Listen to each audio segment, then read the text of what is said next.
All right, welcome to the Brains and Banter podcast. We are here with the amazing Felix Kongyuy, and he is just such a wonderful person and so filled with compassion. And he is the Green Party candidate for Surrey Centre, so in Surrey, British Columbia, Canada.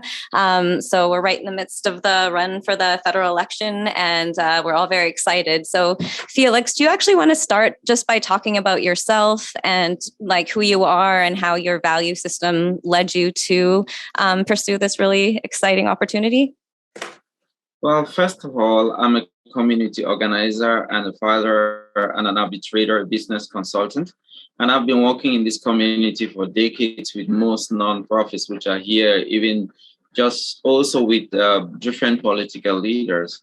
My reason for stepping onto this is because actually for too long, like most people, have seen that actually our votes have been taken for granted, and there are people in power who just keep recycling themselves with the same ideology. Nothing gets done, and people are getting tired. So some people reached out to me some few months ago and said, Felix, why don't you do something? Because with your skills that you have and the work that you've been doing, I think you could better represent this riding. So that's why I decided to put myself out there. I know it's a huge commitment, and I think I'll be very much honored to serve this community because I live here, my life is here, and I think I can do a better job, in this riding. You're absolutely perfect for it. Just so eloquent and engaging and inspiring. I know, Naaz, you feel the same way. Like every time we talk to you, we're like, all right, we're inspired. Change is happening. And so the slogan you have is imagine the change, right? So which I think is so perfect because we literally, that's what we do. We imagine things into reality. So what you're doing is, so all of the things you're advocating for, you've talked about it, you've imagined it. And then when you're elected, you're going to really bring them into fruition. So what would you say, like your key, if you had to pick two sort of key ideas, initiatives, or beliefs are to your mission right now? Well, my mission right now, first of all, is to get people to understand that we can definitely do something different. It's not that we've had the same people. We've tried the NDP, we've tried the Liberals, we've tried the Conservative in this area. I'm just asking all voters to ask themselves, what has actually changed? Sometimes people feel like change is not possible, but sometimes change can be for the better. And this is what I've seen as well as myself working in different communities with First Nations, with youths, with children, with other different community leaders, that change is better. The economy and the systems that we had in place showed us, from last year and now, that we really have a problem. We have to rethink how we see the future. We have to rethink how we build our new economy. We have to rethink how we lead. And if I can be someone who would start changing that and making people to understand that we can do better, then that's the type of change agent that I want to be in Ottawa. I will work with whoever is elected, if elected, to get things done for this riding. Naaz, do you have any questions for Felix? No, I'm just listening. I like that. I couldn't agree more. Yeah. We've seen what has been happening for the last couple of years, and there's no actual change. There's talk of change. There has been talk of change for a very long time. And even if there is change, the change isn't necessarily impactful, right? And we need change that'll actually create change. We don't need like a figurative change. We need change in community and in a lot of the issues that are happening in the community. Absolutely. So I like that. Love that. Yeah, like active change versus, like you were saying, Felix, the people have changed, but nothing's actually happened. It's all the same. So it's just, it's not real change at all. So I think that's what you're doing is really bringing acting on your empathy and care, which is what compassion is, like acting on your empathy. So I think that what you bring is a very compassionate perspective, and I that you're open to working with people with different ideas, right? Instead of just saying, "Oh, I don't believe in that," you would be open and willing if there were policies on a different side that you were working together on. I think what's really important is you're open to so many different perspectives. Would you say that's kind of part of the Green Party as a whole, this openness to new ideas and perspectives different than your own? Yes, exactly. That is one thing which actually drew me to the party. And this is something a lot of people don't know. The Green Party is the only party that does not whip votes. As a Green Party representative of your riding, my job is to represent your interest and to ensure that anything that this is what the other side, those other parties, they cannot commit. Their candidates can actually commit to say, you know what, this is something that is very special. And I just want people listening out there to know that this is what drew me onto this party. I know most of those people who are running in most of those other parties, they're very nice people. But what I'm saying is the structures that they have, the Green Party has something which is far much more reflective of what you need on the ground. And that's what Green representatives would do. They would deliver on whatever you need. That is exceptionally different. That's a new kind of politics, Absolutely. which I think should be promoted. People need to know about this difference. That was like a kind of surprise to me, because actually with the other parties, you have to follow the party line. Like you see all of them who are right now campaigning, they're just following what the liberal leader is saying and what the other leaders are saying, from the conservative be the NDP. They're all just like following one party line. With the Green Party, my sole interest of being in Ottawa is to represent your interests. And this is the difference. If you like, go and ask most of them if they can pledge to do things which you need in your riding. I guess that's what they can do. That's why maybe I've been going to debates. Some of them don't show up because they don't want to make any mistake. Right. I'm just me. I'm coming in with compassion at that grassroots intelligence and level which people need in order to move this place forward. That's what I stand for, and that's why I'm doing this. Love it. I really like that, actually, because I think a big issue in politics in general is a proper representation of the interests of the public, right? I feel like when we look at a lot of modern day politics and what's happening, whether it's here on like a local level or on a federal level or even on a global level, right? When we see people in power, they talk about standing up for the people and worrying about their interests, but there's no people actually willing to sit down and have those conversations. And the fact that you're showing up to debates, and working so hard is amazing, and is what is needed. It's what is really needed in today's society. Exactly, and for too long that is something we've been looking for. I myself have been knocking on doors for some of these people. I'm not a new face to some of them. And they know for too long, like many people have turned off. Many people are not listening. I've been knocking on doors and I see really good people who are interested to involve in the process, but sometimes they feel like they're not being listened to. So if I can be given that opportunity to go there to Ottawa, those are the kind of places I want to represent. When you do go and have conversations and knock on people's doors and get to know what exactly is the public's concern, what are some of the issues that you feel like are brought up most often? I know that definitely we have lots. I think the first one that we would probably address is the housing crisis, the environmental issues, now with like food insecurity and just how all of it's intersecting. But what are some of the most common things that you think are brought up? Yeah, I think like I can just remember like one story, one man that I was talking to in the neighborhood, right? He told me, you know what, I am right now, I've been living here with my grandma for about close to 30 years, and I've been laid off. And what happened was after my grandma got Alzheimer's, there was no money for us to pay our rent. We are struggling. The house is been sold. I don't know where I'm going to go after this. I'm standing here like this right now. I don't know what I'm going to do. So this housing issue, but this is somebody who's been walking throughout his life. But one thing exceptional that he told me was, Felix, I am not sure if I can afford a 1-bedroom in most of these new high rises that they're building down there in Surrey Centre. And I'm like, yes, this is something I've been hearing from other people. I have friends who have left and they don't want to come back anymore.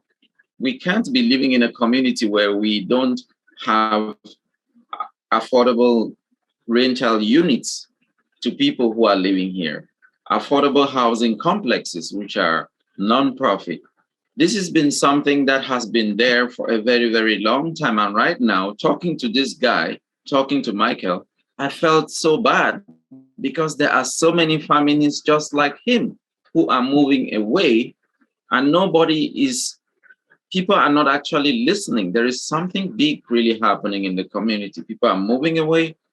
And at the same time, we don't have even that support for those who are renting. So this is something which also attracted me to the Green Party.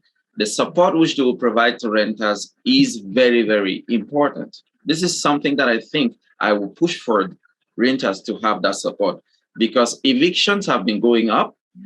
People can't live in their homes now anymore. And just that uncertainty for this guy who's been working for so long to say, Felix, you know what? I don't know where more to go. My mom is no more at home. I am just here. The house has been sold. Right now, as I'm like this, I don't know what will happen in the next day. Imagine how that person is feeling being in that condition, in this community, a place where he has ties, build relationships.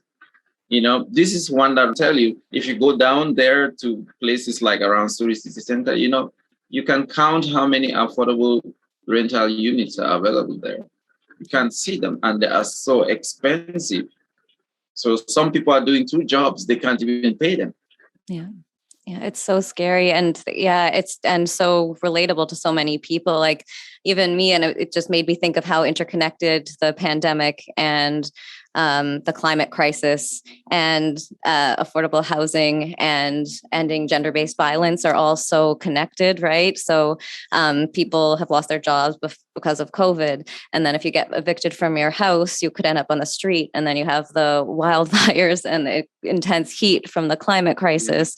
And then women or men who need to escape their homes to find somewhere affordable can't do that. So they end up, because of COVID, inside homes with abusive people. And you do such a good job of showing why affordable housing and addressing the climate crisis, why these are really, really key interconnected issues. And is that sort of how you think you're approaching it, is showing that, by addressing this, we're also addressing these other issues? Would you say that's part of it? Yes, that's part of it, because according to the Greens, we believe that housing is a human right. Yeah. The Greens have pledged to build over 300,000 affordable housing units and nonprofit complexes all over the country. And they want to build close to 50,000 supportive housing units. This is huge. This will be transformational if we start doing that. Just imagine what we could do with the spending right now. We are right now in an election which is costing us close to 600 and something million, right? What about us using this money to support, to build those rental units? What about us using this money as well to support seniors, or to kind of strengthen our healthcare system and to support some of these people who don't have jobs right now? Wouldn't that, now we have been outspent like small parties. Yeah. We are struggling. That's why I don't have signs in the streets, because we don't have that money. We were put in a very, very bad place. We have an uphill battle to climb. And those who are in power, what they do is they just throw out there, empty promises.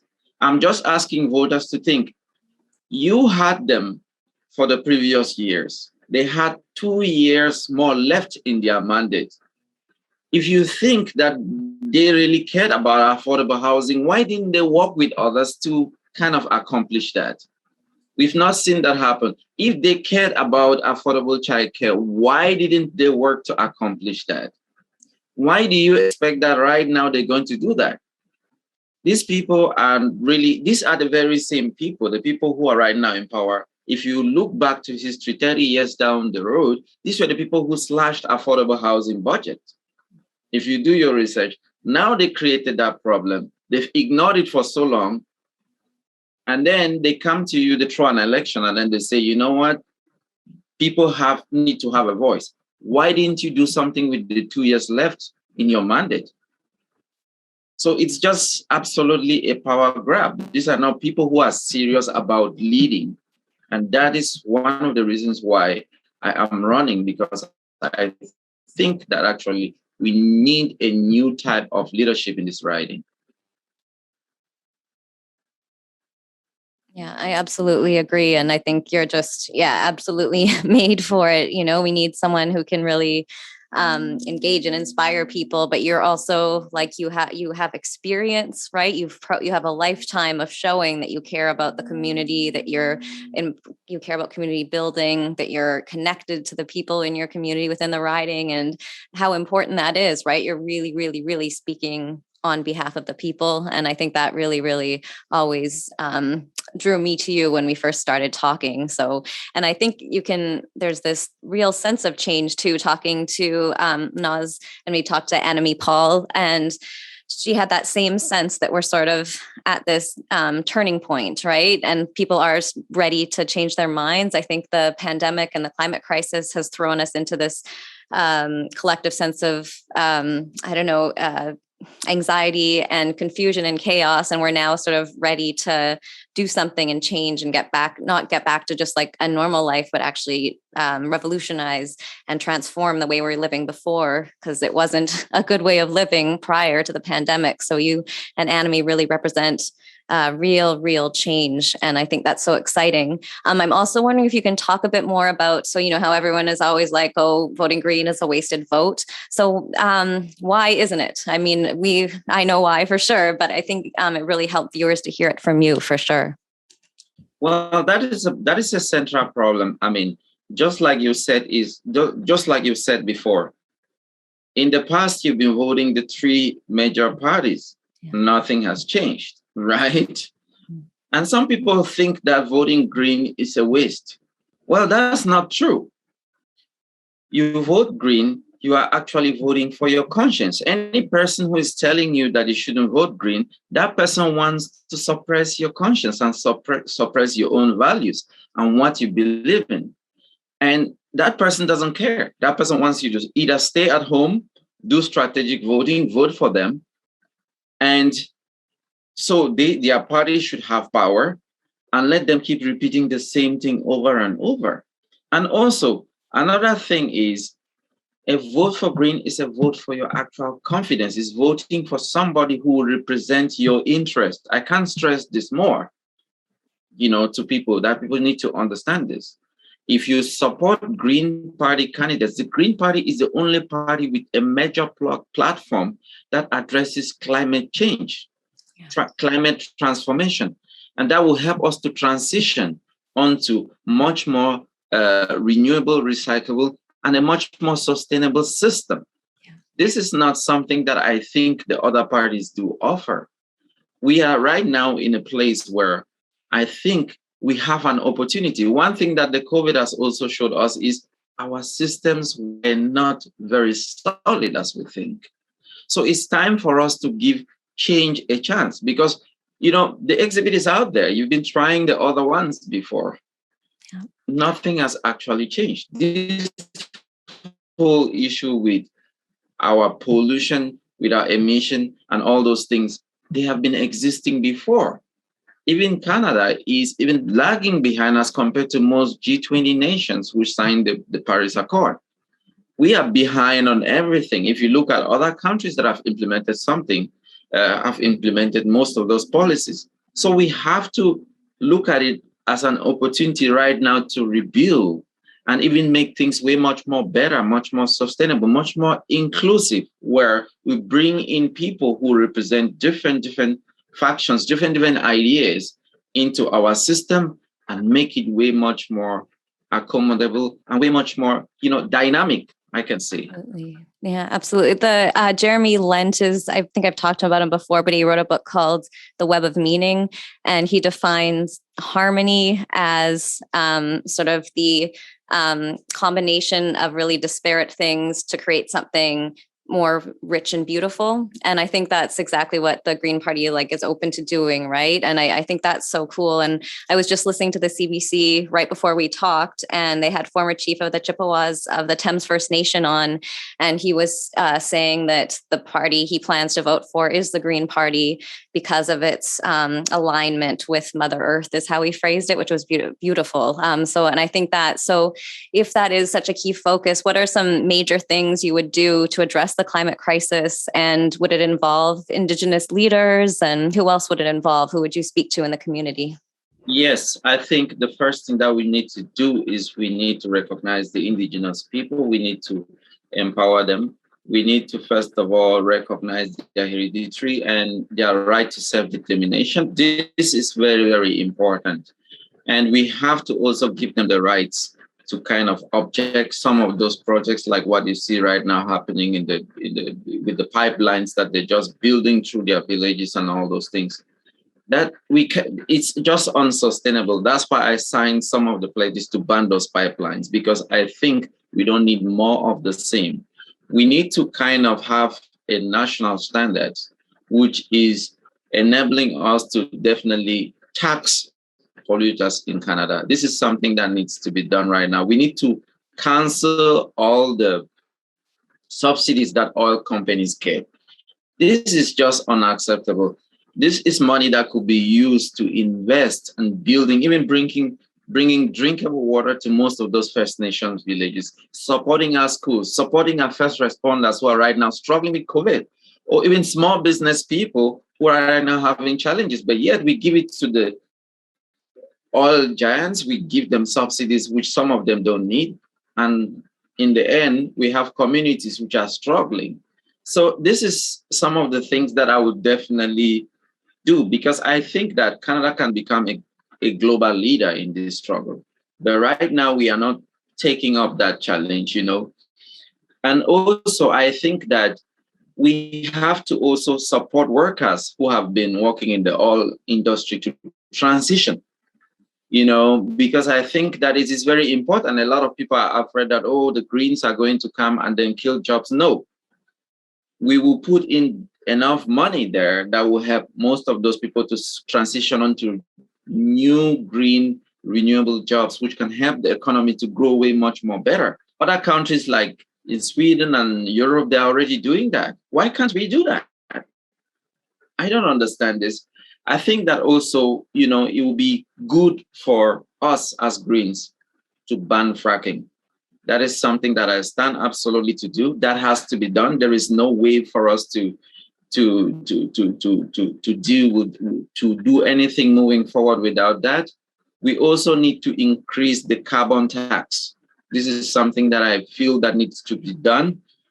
And we have to also invest in the transition of our power grid and all those things right now, which we use. We need to build more solar. We need to invest in solar. We need to help people